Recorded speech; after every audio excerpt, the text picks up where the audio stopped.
এখন আপনি কিন্তু মোবাইল ফোন দিয়ে অন্নপূর্ণা প্রকল্পে আবেদন করতে পারবেন। তাহলে চলুন দেখে নিচ্ছি আপনি কিভাবে হাতে থাকা মোবাইল ফোন দিয়ে অন্নপূর্ণা যোজনায় আবেদন করবেন, কী ডকুমেন্টস আপলোড করতে হবে, কোন স্টেপ কিংবা কোন ধাপে কোন ঘরে কী লিখতে হবে। স্টেপ বাই স্টেপ থাকবে আজকে ভিডিওতে। অবশ্যই আপনার ভিডিওটি সম্পূর্ণ দেখুন। আর আপনি যদি এখনও পর্যন্ত ভিডিওতে লাইক না করে দেখেন অবশ্যই লাইক করে দিন। এর পাশাপাশি চ্যানেল সাবস্ক্রাইব করে পাশে ক্লিক করে নোটিফিকেশন রাখুন পরবর্তী ভিডিও সরকার পাওয়ার জন্য। আর আপনি যদি আমাদের ভিডিওটি ফেসবুক পেজ এমডি ৩০০ দেখে দেখেন অবশ্যই ফেসবুক পেজটি ফলো করুন। আর অবশ্যই ভিডিওটি প্রত্যেকে শেয়ার করে জানিয়ে দিন। অন্নপূর্ণা যোজনার অনলাইন আবেদনের যে লিঙ্কটি আমি আপনার ভিডিওর ডিসক্রিপশন বক্স এবং কমেন্টে দিয়ে দিয়েছি, তো সেখানে ক্লিক করলে আপনি সরাসরি আর্টিকেলে আসতে পারবেন। তারপর নিচে আপনি চলে আসবেন, এখান থেকে আপনি বিষয়টি জানতে পারবেন কী ডকুমেন্টস লাগে এবং যারা শিশু রয়েছে তাদের ক্ষেত্রে কী ডকুমেন্টস ইত্যাদি বিষয়গুলো। নিচে আপনি চলে আসবেন। তো নিচে আপনি দেখতেই পাচ্ছেন যে অন্নপূর্ণা ভান্ডার প্রকল্পে অনলাইন আবেদন লিঙ্ক, এই যে অন্নপূর্ণা ভান্ডার অনলাইন অ্যাপ্লাই লিঙ্ক, ক্লিক নাও, এখানে আপনি ক্লিক করবেন। পরবর্তী পেজে সিটিজেন ফ্যামিলি লগ ইন, এই যে অ্যাক্সেস সিটিজেন পোর্টাল, এখানে আপনি ক্লিক করবেন। এখান থেকে আপনি আপনার ডিস্ট্রিক্ট কী রয়েছে আপনি এখানে সার্চ করতে পারেন, অথবা এখান থেকে আপনি লিখে দেবেন, চলে আসবে। জেলার নাম আপনি সিলেক্ট করবেন।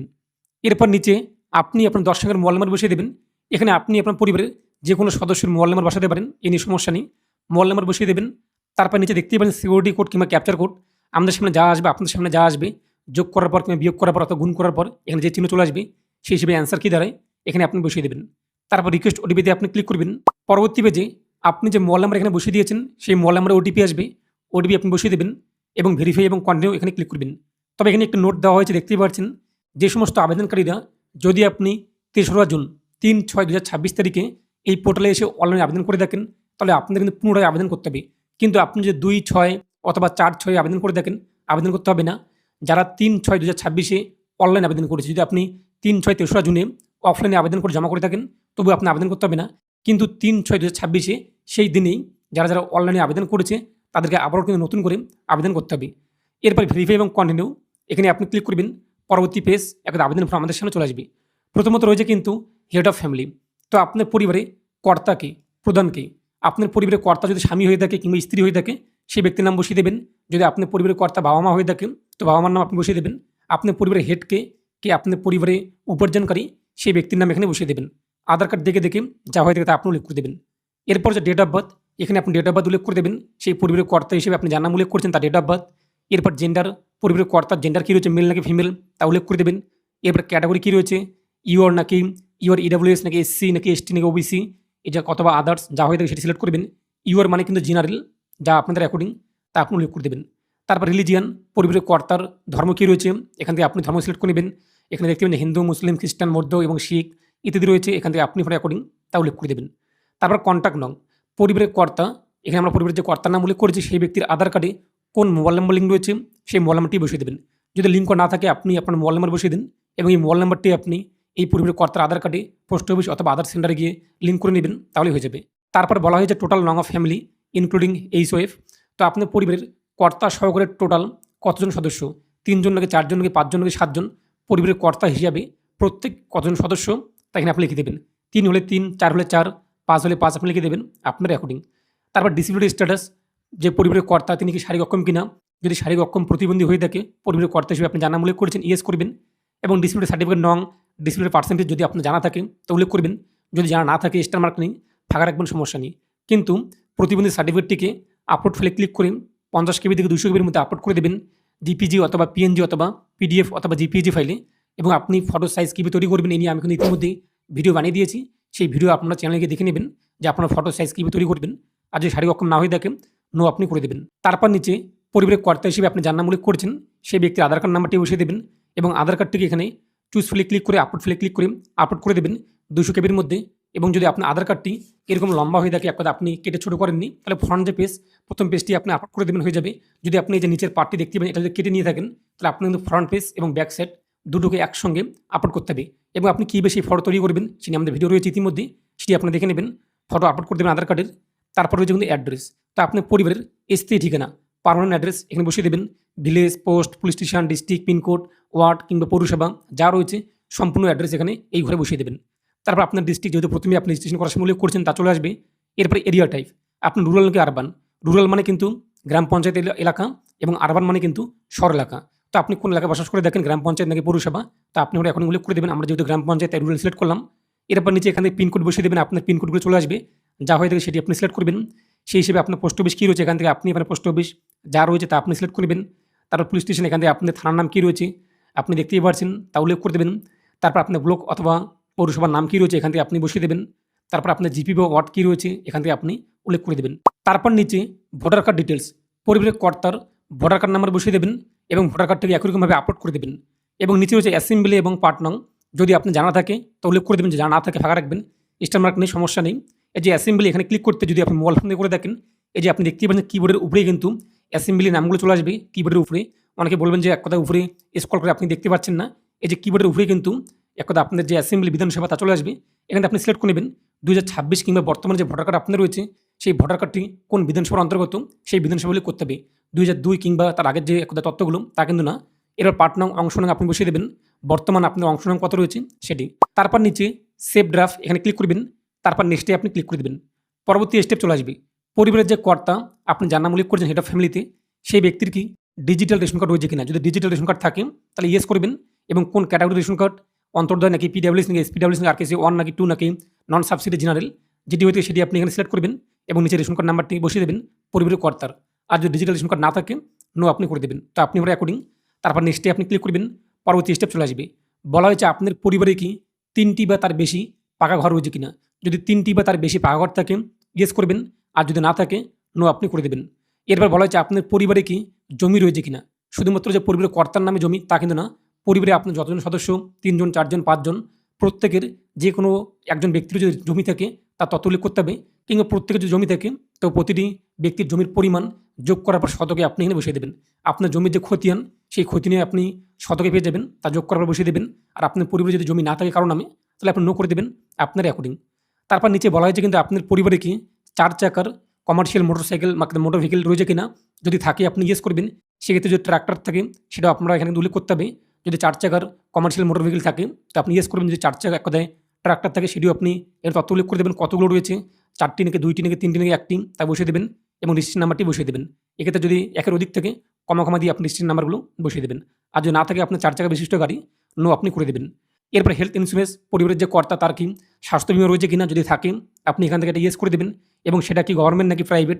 যদি প্রাইভেট হয়ে থাকে তাহলে তথ্য উল্লেখ করতে হবে না, যদি গভর্নমেন্ট হয়ে থাকে সরকারি, গভর্নমেন্ট সিলেক্ট করবেন, এবং সেটা কোন স্কিমের আওতায়, স্বাস্থ্যসাথী নাকি আদার্স। যদি আদার্স হয়ে থাকে আদার্স করে দেবেন, তথ্য উল্লেখ করতে হবে না।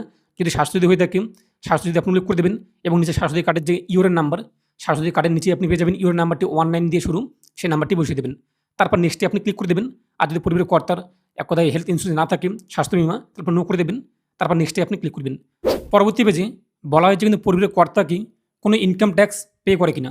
যদি পরিবারের কর্তা ইনকাম ট্যাক্স দিয়ে থাকে তাহলে আপনি ইয়েস করবেন, আর যদি পরিবারের কর্তা ইনকাম ট্যাক্স না দিয়ে থাকে নো আপনি করে দেবেন। এবং পরিবারের কর্তার কি প্যান কার্ড রয়েছে কিনা, যদি প্যান কার্ড থাকে ইয়েস করবেন, এবং নিচে পরিবারের কর্তা হেড আপনি যার নাম উল্লেখ করছেন তার প্যান কার্ড নাম্বার বসিয়ে দেবেন। আর যদি প্যান কার্ড না থাকে পরিবারের কর্তার নো আপনি করে দেবেন। এবং আপনার পরিবারের বাৎসরিক আয় কত রয়েছে আপনি এখানে সংখ্যা লিখে দেবেন, 72,000 নাকি 1 লক্ষ নাকি 1,20,000 আপনার অ্যাকাউন্ট যা হয়ে থাকে তা উল্লেখ করে দেবেন।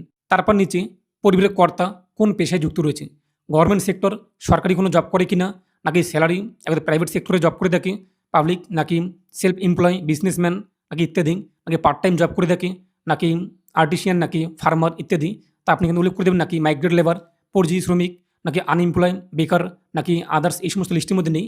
যদি এই সমস্ত লিস্টের মধ্যে না থাকে এখন সে যদি হাউস ওয়াইফ হয়ে থাকে তাহলে আপনার আদার্স উল্লেখ করে দেবেন, এবং আপনি কিন্তু একসঙ্গে মাল্টিপল সিলেক্ট করতে পারেন আপনার অ্যাকর্ডিং। পরিবারের কর্তার সর্বোচ্চ যোগ্যতা কী রয়েছে, এক কথায় শিক্ষিত যোগ্যতা এখান থেকে উল্লেখ করে দেবেন। যদি শুধুমাত্র সিগনেচার পারে এই যে প্রথম অপশন রিলেটেড এটা আপনি উল্লেখ করে দেবেন। যদি মাধ্যমিকের নিচে ক্লাস 1 কিংবা 2 5 6 7 8 তাহলে আপনি যে লোয়ার দেন 10 এটা সিলেক্ট করবেন, অথবা মাধ্যমিক কিংবা উচ্চ মাধ্যমিক কিংবা গ্র্যাজুয়েশন, পোস্ট গ্র্যাজুয়েশন অথবা ডক্টর অথবা পোস্ট ডক্টর অথবা তার থেকেও বেশি আপনি পরিবারের কর্তার যোগ্যতা কী রয়েছে তা আপনি এখান থেকে উল্লেখ করে দেবেন। তারপর নিচে পরিবারের কর্তা কি মিনিস্টার বা এমপি বা এমএলএ বা আরবান লোকাল বডিজ অথবা পঞ্চায়েত লোকাল বডিজের মধ্যে এই সমস্ত একদায় পোস্টে যুক্ত রয়েছে কিনা, আগে ছিল বর্তমানে প্রাক্তন কিংবা বর্তমানে রয়েছে, যদি থাকে পরিবারের কর্তা হিসেবে আপনি জানা উল্লেখ করেছেন তিনি, তাহলে আপনি ইয়েস করবেন, আর যদি না হয়ে থাকে নো আপনি করে দেবেন। তারপর গভর্নমেন্ট পেনশনার, যদি আপনি পরিবারের কর্তা একদা গভর্নমেন্ট পেনশন পেয়ে থাকে বর্তমানে তাহলে আপনি ইয়েস করবেন, আগে সরকারি চাকরি করতো এখন পেনশন পাচ্ছে তাহলে ইয়েস করবেন, আর নাহলে আপনি নো করে দেবেন। পরিবারের কর্তা যদি জিএসটি মধ্যে রেজিস্টার করা থাকে তার নাম ইয়েস করবেন, এবং জিএসটি আইন নাম্বার যে সেটা উল্লেখ করে দেবেন, আর যদি না থাকে তাহলে আপনি এটা নো করে দেবেন। তারপর সেভ ড্রাফে ক্লিক করে নেক্সটে ক্লিক করবেন। পরবর্তী পেজে বলা হয়েছে কিন্তু পরিবারের কর্তা কি সিএ অর্থাৎ নাগরিকত্ব সার্টিফিকেট পাওয়ার জন্য অ্যাপ্লাই করেছে কিনা এটা কাদের জন্য? যারা অন্য দেশ থেকে পালিয়ে এসে আমাদের দেশ তথা বর্তমানে পশ্চিমবঙ্গে বসবাস করছে। তাহলে আপনি এখান থেকে উল্লেখ করে দেবেন, যদি আপনি নাগরিকত্ব সার্টিফিকেট পাওয়ার জন্য ক্যাতে অ্যাপ্লাই করে থাকেন, অ্যাপ্লাই উল্লেখ করে দেবেন এবং আপনার সার্টিফিকেট যদি ইস্যু হয়ে থাকে, আপনি সার্টিফিকেট পেয়ে গিয়েছেন, তাহলে ইস্যুতে আপনি টিকমার্ক করে দেবেন। আর পরিবারের কর্তা যদি জন্মসূত্রে ভারতের নাগরিক হয়ে থাকে, এই সমস্ত দরকার নেই, নট অ্যাপ্লিকেবল, এটা আপনি উল্লেখ করে দেবেন। এবং বলা যায় পরিবারের কর্তার নাম কি এসিআর থেকে বাতিল হয়েছে কিনা। যদি পরিবারের কর্তার নাম আপনি জানা উল্লেখ করেছেন, এটা ফ্যামিলি, তার নাম যদি এসিআর থেকে বাতিল হয়ে যায় এবং তিনি যদি ট্রাইব্যুনালে আপিল করে থাকেন, ইজ আপনি করে দেবেন। আর যদি তার নাম বাতিল না হয়ে থাকে, তিনি ভোট দিয়েছে একদা গত যে একদায় চলতি বিধানসভা যেটা হয়ে গেল, তাহলে আপনি এটা এখান থেকে নো করে দেবেন, যেহেতু তার নাম বাতিল হয়নি অথবা নট অ্যাপ্লিকেবল, এটা উল্লেখ করে দেবেন আপনার অ্যাকর্ডিং। তারপর হচ্ছে নেক্সটে ক্লিক করবেন। পরবর্তী পেজে বলা হয়েছে পরিবারের কর্তা কি কোনো গভর্নমেন্ট পেনশন অথবা স্কিম পায় কিনা, যদি পেয়ে থাকেন এখানে এটা আপনি ইয়েস করে দেবেন। তারপর নিচে সেই স্কিমের নাম লিখে দেবেন। এখানে যদি ওল্ড এজ পেনশন হয়ে থাকে, ওল্ড এজ লিখে আপনি সার্চ করবেন, দেখতে পাবেন ওল্ড এজ পেনশন চলে আসবে। যদি কৃষক বন্ধু হয়ে থাকে, কৃষক বন্ধু আপনি লিখে দেবেন, চলে আসবে। এর পাশাপাশি যদি আরও কোনো স্কিম টাকা পেয়ে থাকে, অ্যানাদার স্কিম এখানে ক্লিক করে যে লক্ষ্মীর ভান্ডার পেয়ে থাকে, এখান থেকে আপনি লক্ষ্মীর ভান্ডার এটা সিলেক্ট করে নেবেন। এবং আপনি দেখতেই পাচ্ছেন যে স্কিমের নাম তার পাশে কিন্তু রয়েছে 1 to OPT আউট। আপনি কি চাচ্ছেন এই স্কিম থেকে আপনার নাম বাতিল করতে? যদি আপনি স্বেচ্ছায় এই স্কিমটি বন্ধ করতে চান সারা জীবনের মতো, আর আপনি এই স্কিমের সুবিধা চাচ্ছেন না, কৃষক বন্ধু অথবা লক্ষ্মীর ভান্ডার কিংবা ওলেক পেনশনে যদি আপনি চান যে সেটি বন্ধ করে দিতে, অবশ্যই আপনারা এটা করবেন না। তারপর অনেকে রয়েছে দরকার নেই বন্ধ করতে চায়, তাহলে আপনি এখান থেকে এটা ইয়েস করে দেবেন। এবং নিচেও দেখতেই পাচ্ছেন যে সমস্ত প্রকল্প আপনি বন্ধ করতে চান, বর্তমানে পাচ্ছেন, এখান থেকে ইয়েস করে দেবেন। সেই সমস্ত প্রকল্প আপনার সারা জীবনের মতো কিন্তু বন্ধ হয়ে যাবে। এবং অনেকে প্রশ্ন করবেন যে আপনি লক্ষ্মীর ভান্ডার প্রকল্প এটা এখান থেকে ইয়েস করে দিয়েছেন, বন্ধ করে দিয়েছেন, সমস্যা নেই। যদি আপনি এটা এখান থেকে ইয়েস করে দেন অথবা নো করে দেন, কোনো সমস্যা নেই। তারপর আপনি সেভ ড্রাফে ক্লিক করবেন, সেভ হয়ে যাবে। আমাদের কিন্তু প্রথম মেম্বার হেড অফ ফ্যামিলি তথ্য অ্যাড করা হয়ে গেল আমাদের। এরপর মেম্বার 2 এখানে আমরা চলে আসবো। একই রকমভাবে মেম্বার 2তে আপনি যার নাম উল্লেখ করবেন সে অ্যাডাল্ট নাকি চাইল্ড, এখন 18 বছরের ঊর্ধ্বে নাকি তার কম বয়স, যদি 18 বছর কম হয়ে থাকে চাইল্ড, এটা আপনি সিলেক্ট করবেন আপনার অ্যাকর্ডিং। অ্যাডাল্ট হলে অ্যাডাল্ট আপনি উল্লেখ করে দেবেন। এখন এখানে কার নাম উল্লেখ করবেন? দ্বিতীয় মেম্বারে। যদি আপনি প্রথম মেম্বারে স্বামীর নাম উল্লেখ করে দেখেন, তাহলে দ্বিতীয় মেম্বারে আপনি একজন স্ত্রী আপনার নাম উল্লেখ করে দেবেন। অথবা প্রথম মেম্বার যদি আপনি হেড অফ ফ্যামিলিতে স্ত্রী হিসেবে আপনার নাম উল্লেখ করেছেন, এখন হেড হিসাবে পরিবার কর্তা হিসেবে, তাহলে মেম্বার 2তে আপনি আপনার স্বামীর নাম উল্লেখ করে দেবেন। মেম্বার 3তে আপনাদের যে বাচ্চা রয়েছে সন্তান তার নাম। এবার মেম্বার 4 যদি আপনার আরও বাচ্চা থাকে যে বয়সে কম, তার নাম উল্লেখ করে দেবেন। এবং আপনি যে বিয়ে না হয়ে সেক্ষেত্রে প্রথম মেম্বারে একটা হেড অফ ফ্যামিলিতে বাবার নাম উল্লেখ করে দিলেন, মেম্বার 2তে মায়ের নাম বসিয়ে দিলেন, মেম্বার 3তে আপনার নাম কিংবা আপনার দাদাদের মধ্যে কে বড় রয়েছে, যদি আপনার দাদারা আলাদা থাকে তাহলে সেটা দরকার নেই। আর এরপর আপনার নাম, এর বাকি যে ভাই রয়েছে ওনাদের নাম এই আপনি সারিবদ্ধভাবে বসিয়ে দেবেন। কিংবা আপনাদের পরিবারে যদি শ্বশুর শাশুড়ি এবং আপনারা একসাথে রয়েছেন, তাহলে কী করবেন? যদি পরিবারের হেড হিসেবে আপনাদের হাজব্যান্ডের নাম উল্লেখ করে থাকেন এবং মেম্বার 2তে আপনি শ্বশুরের নাম, এবং মেম্বার 3তে আপনার যে শাশুড়ি তার নাম উল্লেখ করে দেবেন, মেম্বার 4-এ আপনার নাম বসিয়ে দেবেন, মেম্বার 5-এ আপনার বাচ্চাদের নাম এইভাবে আপনি বসিয়ে দেবেন। বয়স অনুযায়ী আপনি সাজিয়ে দেবেন। তারপরে এখানে কার নাম আপনি উল্লেখ করবেন আপনার অ্যাকর্ডিং, সেই ব্যক্তির নাম বসিয়ে দিন। আধার কার্ডে যা রয়েছে আধার কার্ড দেখে দেখে। এরপর রিলেশন, পরিবারের কর্তা হিসেবে আপনি যার নাম উল্লেখ করেছেন সেই ব্যক্তির সঙ্গে এই ব্যক্তির সম্পর্ক কী রয়েছে, বাবা নাকি মা নাকি হাজব্যান্ড, একথা স্বামী নাকি স্ত্রী নাকি সন নাকি ডটার নাকি ব্রাদার নাকি সিস্টার নাকি গ্র্যান্ড সন। স্পাউস মানে কিন্তু স্বামী স্ত্রী, যদি স্বামী স্ত্রী হয়ে থাকে পরিবারের কর্তা এবং দ্বিতীয় ব্যক্তি, তাহলে আপনি এখান থেকে স্পাউস এটা আপনি উল্লেখ করে দেবেন। তারপর ডেট অফ বার্থ কী রয়েছে, এছাড়া আপনি এখান থেকে যদি হাজব্যান্ড ওয়াইফ উল্লেখ করে দেন তবে কিন্তু সমস্যা নেই আপনার অ্যাকর্ডিং। তারপর ডেট অফ বার্থ, এই যে দ্বিতীয় ব্যক্তি আপনি যার নাম উল্লেখ করলেন সেই ব্যক্তি ডেট অফ বার্থ কী রয়েছে তা বসিয়ে দেবেন। জেন্ডার কী রয়েছে এখান থেকে উল্লেখ করে দেবেন, মেল নাকি ফিমেল। তারপর ক্যাটাগরি কী রয়েছে এখান থেকে ক্যাটাগরি উল্লেখ করে দেবেন, ইউয়ান নাকি ইত্যাদি যা হয়ে থাকে। তারপর রিলিজিয়ান, এই যে দ্বিতীয় ব্যক্তি তার ধর্ম কী রয়েছে এখান থেকে ধর্ম উল্লেখ করে দেবেন যা হয়ে থাকে। কন্ট্যাক্ট নং, যদি এটা এক কথায় স্টার মার্ক নেই, আপনি যদি ফাঁকা রাখেন তবুও সমস্যা নেই। যদি আপনার এই দ্বিতীয় ব্যক্তির আধার কার্ডে মোবাইল লিঙ্ক করে থাকে তো মোবাইলটি বসিয়ে দেবেন। ডিসেবিলিটি স্ট্যাটাস একই রকম শারীরিক অক্ষম ইয়েস করবেন, সার্টিফিকেট আপলোড করে দেবেন, আর না হলে আপনি নো করে দেবেন দ্বিতীয় ব্যক্তির। তারপর নিচে দ্বিতীয় ব্যক্তির আধার কার্ড নাম্বার বসিয়ে দেবেন, আধার কার্ডটিকে আপলোড করে দেবেন। তারপর নিচে ভোটার কার্ড নাম্বার বসিয়ে দেবেন, যদি 18 বছর ঊর্ধ্বে হয়ে থাকে ভোটার কার্ড নাম্বারে ঘর চলে আসবে, ভোটার কার্ড নাম্বার বসিয়ে দেবেন, ভোটার কার্ডটিকে আপনি আপলোড করে দেবেন। তারপর নিচে যদি আপনাদের অ্যাসেম্বলি জানা থাকে তাহলে অ্যাসেম্বলি উল্লেখ করে দেবেন, আর যদি জানা থাকলে ফাঁকা রাখবেন। পার্ট নং জানা থাকলে উল্লেখ করবেন, ফাঁকা রাখবেন, স্টার মার্ক কিন্তু নেই। তারপর নেক্সটে আপনি ক্লিক করবেন। পরবর্তী স্টেপ চলে আসবে একই রকম, দ্বিতীয় ব্যক্তির কি কোনো স্বাস্থ্য বিমা রয়েছে কিনা, যদি স্বাস্থ্য বিমা থাকে ইয়েস করবেন, সেটা গভর্নমেন্ট নাকি প্রাইভেট একই রকমভাবে আপনি এখান থেকে তথ্যগুলো উল্লেখ করে দেবেন। আর যদি না থাকে দ্বিতীয় ব্যক্তির নামে কোনো স্বাস্থ্য বিমা, তাহলে আপনি নো করে দেবেন। তারপর হচ্ছে কিন্তু নেক্সটে আমরা ক্লিক করে দেবো। তো নেক্সটে ক্লিক করতে পরবর্তী স্টেপ চলে আসবে একই রকম, পরিবারের দ্বিতীয় ব্যক্তি কোনো ইনকাম ট্যাক্স পে করে কিনা, করলে ইয়েস করবেন, নাহলে নো করে দেবেন। এবং পরিবারের দ্বিতীয় ব্যক্তির নামে যার নাম আপনি উল্লেখ করেন দ্বিতীয় মেম্বারে তার প্যান কার্ড রয়েছে কিনা, থাকলে ইয়েস করবেন এবং প্যান কার্ড নাম্বারটি বসিয়ে দেবেন, না হলে আপনি নো করে দেবেন।